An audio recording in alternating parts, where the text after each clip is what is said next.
The meditation timer goes off, and you suffer through an agonizing 15-minute meditation session thanks to a minor miracle of determination.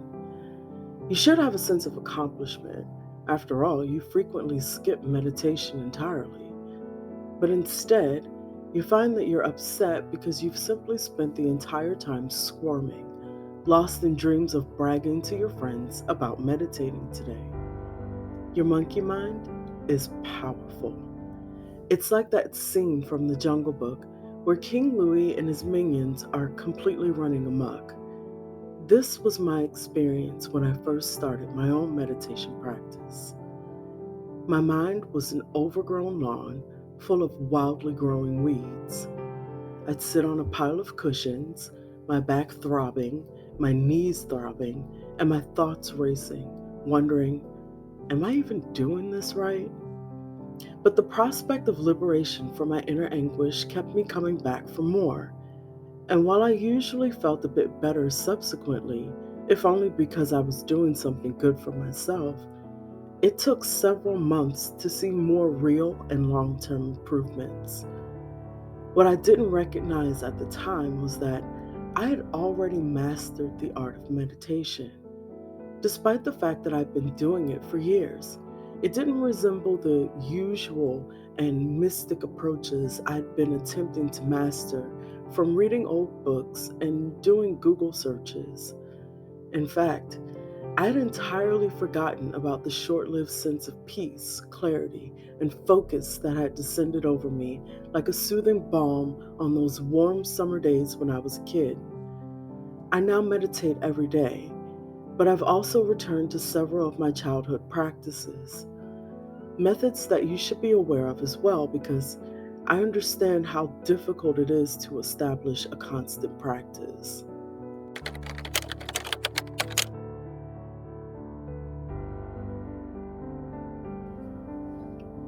You are fighting an uphill struggle when it comes to concentration.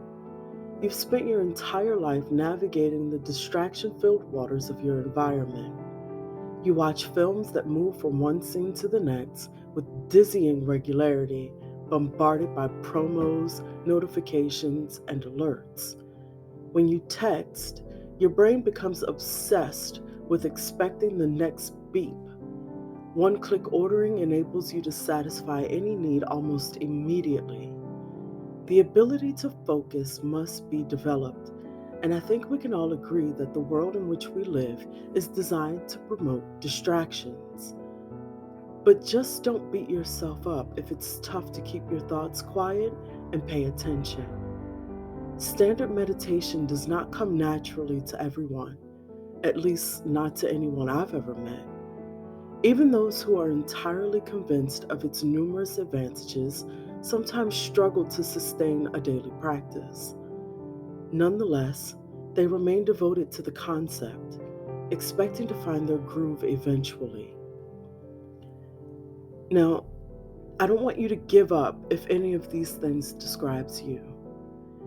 There's a quicker and more enjoyable technique to achieve that meditative state that does not involve the standard butt on cushion method.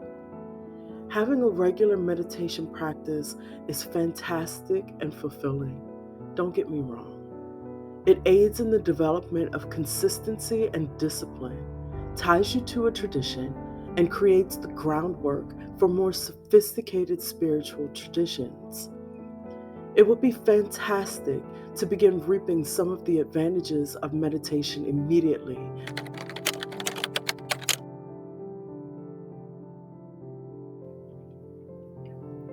Something I learned about myself later in life was that as a child, I struggled with terrible anxiety and mental upheaval. Perhaps it was family issues that left me afraid and resentful, or it could have been the bullying that plagued my early childhood, maybe a little bit of both. I was mentally weaker than some of the other kids and would get frozen with terror whenever they poked fun at me on the playground and throughout the neighborhood. I used to lie about being sick so I wouldn't have to go to school. I hated my first 2 years of elementary school with a passion. I didn't have to work hard to pay attention because I didn't even try. I realized it was pointless. Instead, I'd gaze out the window, fantasizing about running free outside. So whenever school let out, that's exactly what I did.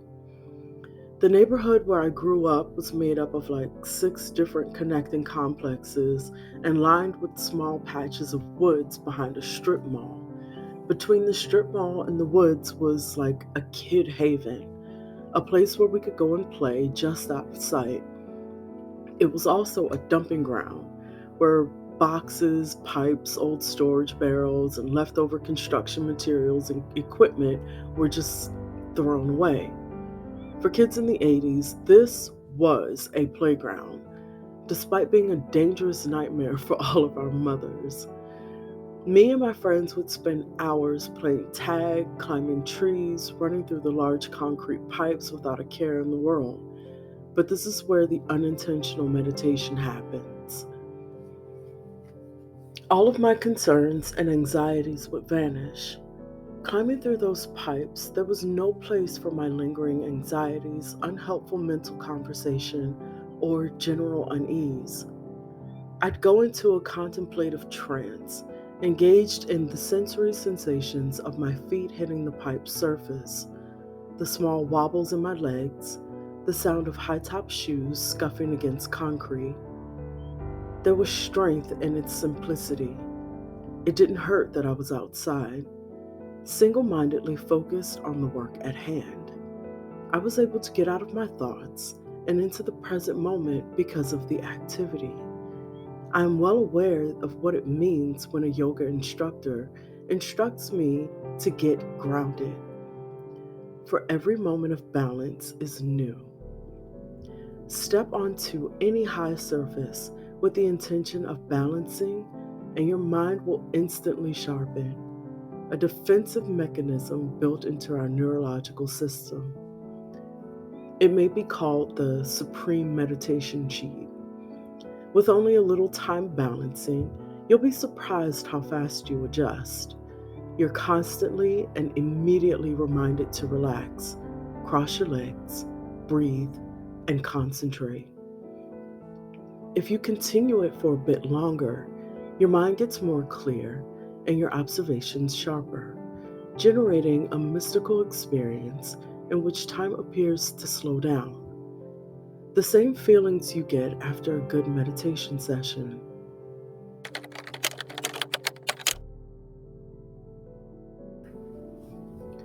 The beauty is that you don't need anything or to go anywhere to begin.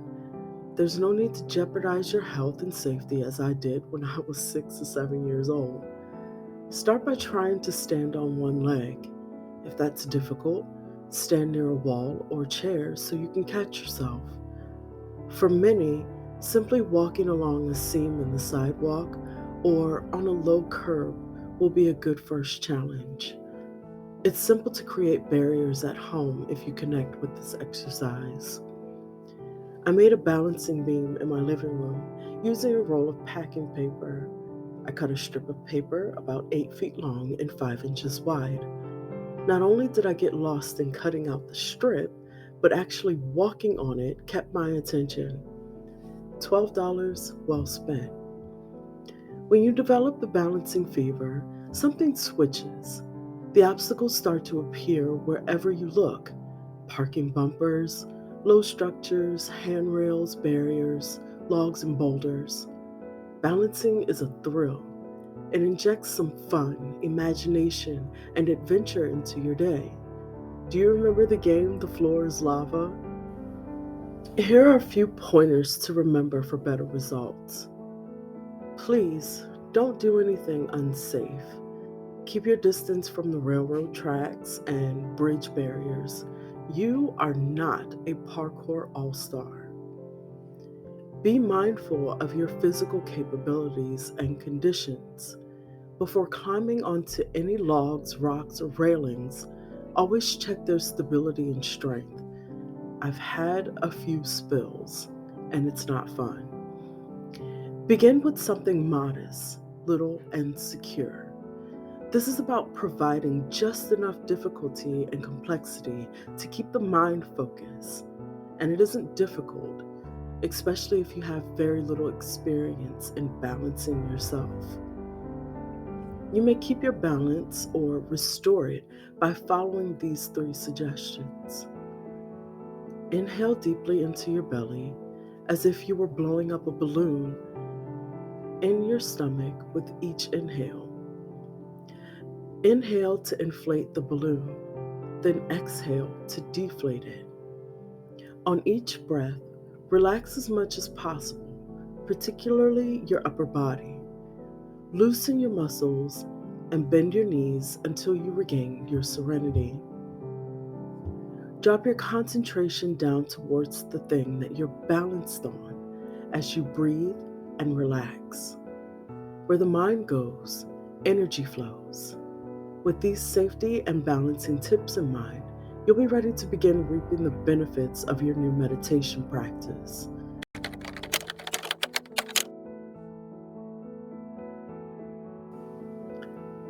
The advantages of regular meditation are evident, and you may now enter that frame of mind several times a day. Your performance improves as you practice more. With each session, your nervous system is programmed to achieve an optimum state faster and more efficiently. Balance invokes the memories and enthusiasm of play, and it is frequently turned into a game to test how long or how far you can go without falling. What's so amazing about it? There's a good chance that you'll feel more motivated to follow a much more conventional practice. Why is this? As a result of your habit of entering a state of meditation, we love doing things that we're excellent at, and meditation is no exception. Does your neck, back, and knees ache after sitting practice? Balancing is not a challenge. You may switch between keeping still and moving. We currently spend too much time sitting. It will be preferable for us to engage in more conscious movement. Consider balance to be a type of dynamic meditation practice like Tai Chi or yoga. To make balance more meditative, stay calm, move slowly, and bring your entire awareness and attention to your body and breath. Finally, keep in mind that balance is a fundamental physical function that deteriorates with age. This shouldn't be an issue for you. Meditation will not always be challenging. Sure, there are good and bad days, but you eventually get over the hardship and start enjoying it. Fortunately, there are simpler ways to obtain the majority of the advantages that do not necessitate the superhuman discipline required to constantly meditate in today's busy society. Keep it lighthearted, turn it into a game, and go on some adventures. And always make sure to keep yourself safe.